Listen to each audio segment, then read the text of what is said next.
nosotros no aceptaremos la exclusión de nuestro pueblo de ese derecho. Mr. Gorbachev, tear down this wall.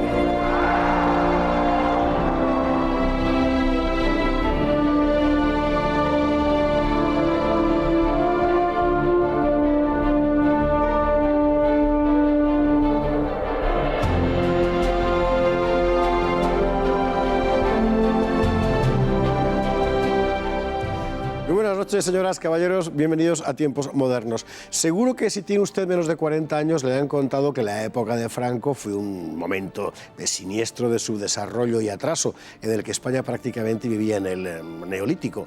Y seguro que si tiene usted más de 50 años habrá pensado que eso es imposible porque usted vio con sus ojos cómo el país se iba transformando con un crecimiento extraordinario. Claro, ¿cuál es la verdad? La verdad es lo que usted vio con sus ojos, porque ciencia y técnica en el franquismo sí que hubo, es más, es lo que más hubo. Vamos a verlo.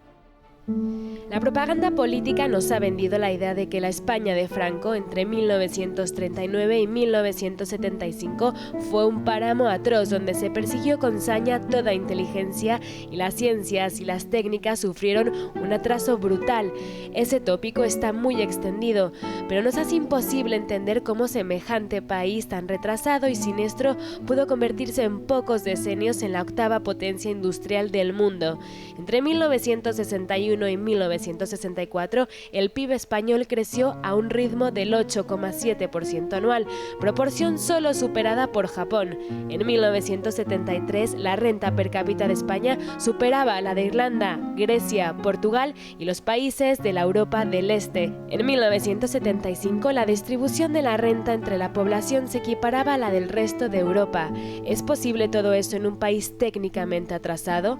No, evidentemente el tópico es mentira. El régimen de Franco, autoritario sí, limitó la libertad de expresión y entorpeció el debate científico y filosófico, sobre todo en los primeros años y en particular por la presión eclesial, pero al mismo tiempo impulsó un desarrollo tecnológico extraordinario y es perfectamente comprensible. Ningún estado en el mundo contemporáneo puede sobrevivir sin un despliegue de progreso material. Eso exactamente hizo el franquismo. Semillas híbridas de arroz, viguetas de hormigón pretensado, carbón, uranio enriquecido, mapas de corrientes y mareas, industria automovilística de perfección creciente, optimización extrema de la energía hidráulica. Los avances que conoció España en los terrenos tecnológicos e industrial en la época de Franco son muchos e intensos, y no fueron fruto del azar o de empeños particulares, sino que formaron parte de una política consciente de desarrollo. Un desarrollo, por supuesto, que el franquismo canalizó a través de las estructuras políticas e ideológicas del propio régimen. El Consejo Superior de Investigaciones Científicas, creado en 1939, fue el vértice de la investigación que agrupó y coordinó multitud de institutos especializados en la aplicación práctica de la técnica, es decir, en la producción. El Instituto Nacional de Industria, creado en 1941, terminará convirtiéndose en la mayor corporación industrial de España y abarcando ramas de actividad tan dispares como los astilleros navales, los hidrocarburos, la minería, la metalurgia, el turismo, la óptica o la aviación. En muchos aspectos, este desarrollo fue prolongación de planes concebidos muchos años antes, en situaciones políticas distintas. En otros, por el contrario, fue iniciativa del propio régimen de Franco. Nacionalismo tecnológico. Nacionalismo tecnológico. Lino Camprubí, buenas noches. Lino Camprubí es autor de un libro que se llama Los ingenieros de Franco, editado por Crítica, y que es muy interesante porque desde una perspectiva cabalmente materialista, desde el punto de vista académico, desmiente el tópico del atraso científico de la España de Franco. Pues sí, yo lo escribo desde un punto de vista materialista, ateo y de izquierdas, y sin embargo reconozco que tanto el franquismo como parte de la Iglesia Católica pues tuvieron mucho que ver en 40 años de desarrollo tecnológico en España. Yo creo que la clave es romper la categoría de franquismo y romper la categoría de ciencia y más bien ver qué partes del franquismo apoyaban qué tipo de ciencias y por qué. Por eso el título del libro es Los ingenieros de Franco, se podría también llamar Los ingenieros y científicos de Franco, porque miro diversas disciplinas, desde la ingeniería civil a la biología, la oceanografía, la geofísica. Y entonces hay partes, lo que el libro quiere hacer es reexponer completamente partes de la historia política propiamente del franquismo a partir de la historia de la ciencia y la tecnología, incluidos conceptos tan clave como el Estado corporativo, la autarquía o el nacionalcatolicismo, que es, yo creo, lo más sorprendente. Es muy interesante, sí, porque efectivamente desde el punto de vista, digamos, del debate filosófico, racional, etcétera, hay unas limitaciones evidentes, algunas durante mucho tiempo muy plumbeas además, pero al mismo tiempo el desarrollo material práctico es creciente y eso curiosamente no provoca, como decir, una esquizofrenia dentro del régimen, sino que mal que bien se compagina y a partir del momento en el que entran los desarrollistas, buena parte de ellos procedentes del mundo católico militante, el maridaje es asombroso. Sí, aunque como digo, no hay tampoco una unidad, o sea, sí que hay luchas intestinas internas, el franquismo no es un bloque homogéneo ni en el tiempo ni en cada momento, como se sabe por las familias y tal, y dentro de las élites que estaban cercanas al poder, pues había luchas intestinas. Es muy curioso ver pues la lucha que hay por redefinir el nacionalcatolicismo. El nacionalcatolicismo se define como tradicionalista, pero es que a mí me parece que el tradicionalismo, así dicho, tiene el problema pues de que hay muchas tradiciones. Entonces, ¿qué tradición defines? ¿Cómo la defines? Etcétera. Maeztu, por ejemplo, dentro de un tradicionalismo guildista, pues cercano, que tuvisteis además aquí una entrevista hace poco sobre él muy buena, cercano a la defensa del antiguo régimen y de los gremios. Sin embargo, se da cuenta en el 27, cuando escribe El sentido reverencial del dinero, que en el mundo capitalista ya no se puede ser tradicionalista en ese sentido.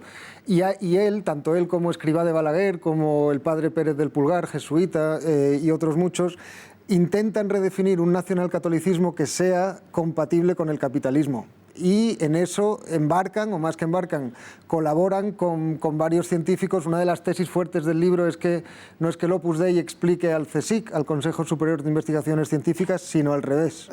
Ahora bien, en ese proyecto tuvieron muchísima oposición, eso también hay que reconocerlo. Había gente que les acusaba de protestantes, por ejemplo. Claro. Por la cosa calvinista del trabajo como valor fundamental.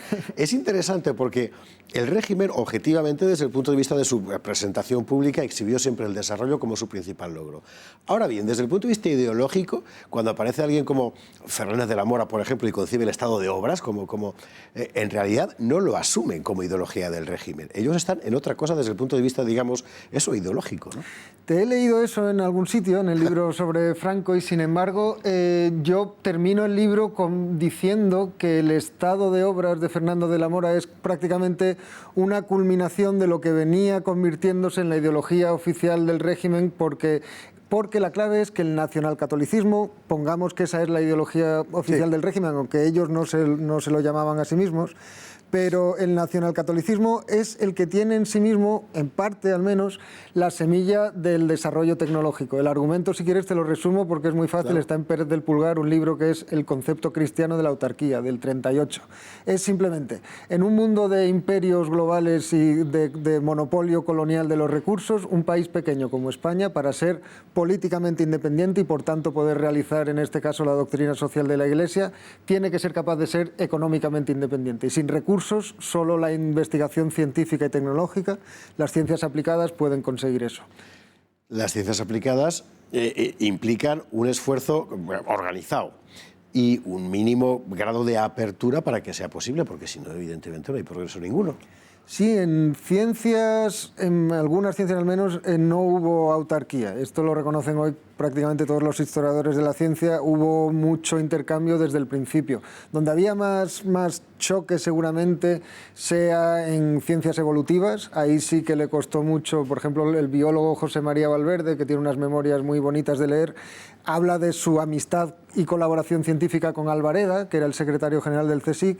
Dice, Alvareda era un científico de primera, había estado en Alemania, por todos lados, menos cuando se hablaba de biología evolutiva. Ahí había una barrera que hasta ya muy entrados los 50 la Iglesia no supo cómo superar. Pero en otras cosas había contacto con investigadores de todo el mundo desde el principio, porque además de ser una cosa ideológica, se tomaban en serio, que es que sin ciencias aplicadas no podía sobrevivir el régimen. Y ahí es donde entra una figura que ya no es el científico, sino el ingeniero, sí. Que del régimen de Franco se personifica probablemente en su ANCES desde el principio, que es el ingeniero por antonomasia, es el Fausto de este régimen. Sí, el ingeniero naval, en este caso, militar. Elena San Román Román tiene una historia muy buena de cómo la tradición proteccionista de los ingenieros ya desde la Primera Guerra Mundial sobrevive en la dictadura de Primo de Rivera, sobrevive en la Segunda República y llega hasta el franquismo. Esto es muy interesante ver estas continuidades que subyacen a los cambios un poquito más superficiales, bueno, no son profundos, ¿no? Pero los cambios de régimen muchas veces nos impiden ver esas continuidades que, igual que pasan durante el siglo XX, llegan también a nuestra democracia. Evidentemente, la jefatura del Estado no es la única continuidad con el franquismo, sino el plan de carreteras, la red eléctrica y los pantanos de Franco. Es muy interesante porque eso concierne también a la otra parte del proceso, digamos a la base, que es la gente.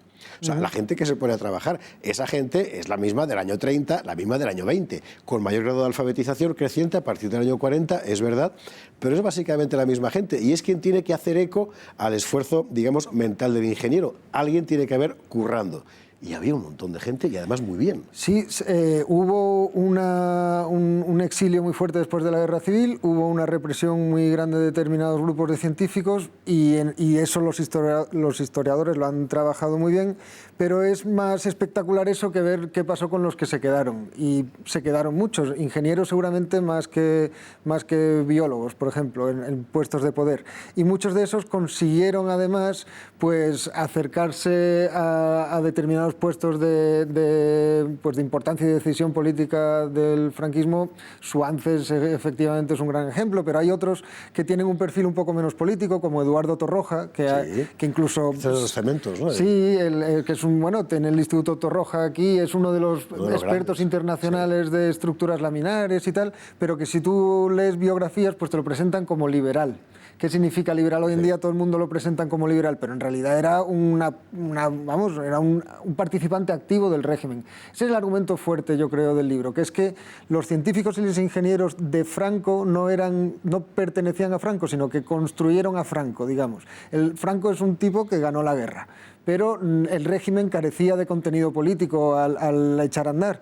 Una de las familias que le conceden, que le llenan de contenido político son estos, los ingenieros científicos, que por otro lado estaban divididos en cuerpos y tenían luchas entre sí. Pues hay que convertir España en un país de exportación agrícola o en un país industrial, tal. Evidentemente ganaron los industriales, pero... Y debajo las universidades laborales, que le dan a todo ese esfuerzo, digamos, los mandos intermedios o la base, y que funcionan muy bien. Sí, no sé si llegó a tanto, o sea, la verdad es que no he estudiado la génesis de algunas universidades laborales con Girón y tal y cual, pero no he llegado a estudiar la inserción que tienen en el tejido productivo y tal, porque yo lo que sí que me centro más es en los cuerpos de ingenieros. Claro. Y esto eran por las escuelas de ingenieros de toda la vida, del siglo XIX, más que por las universidades laborales que estaban pensadas para obreros. Es pues eso, las partes más socialistas del régimen, digamos. Bueno, esto es contar la historia como realmente fue y normalmente no se cuenta, pero como usted la vivió, y seguro que si tiene más de 50 años lo tiene perfectamente en la cabeza y en el libro de Lino Camprubí, Los ingenieros de Franco. Lino, muchísimas gracias, un próximo programa. Gracias a ti. Y a ustedes, como siempre, muy buenas noches y gracias por estar ahí.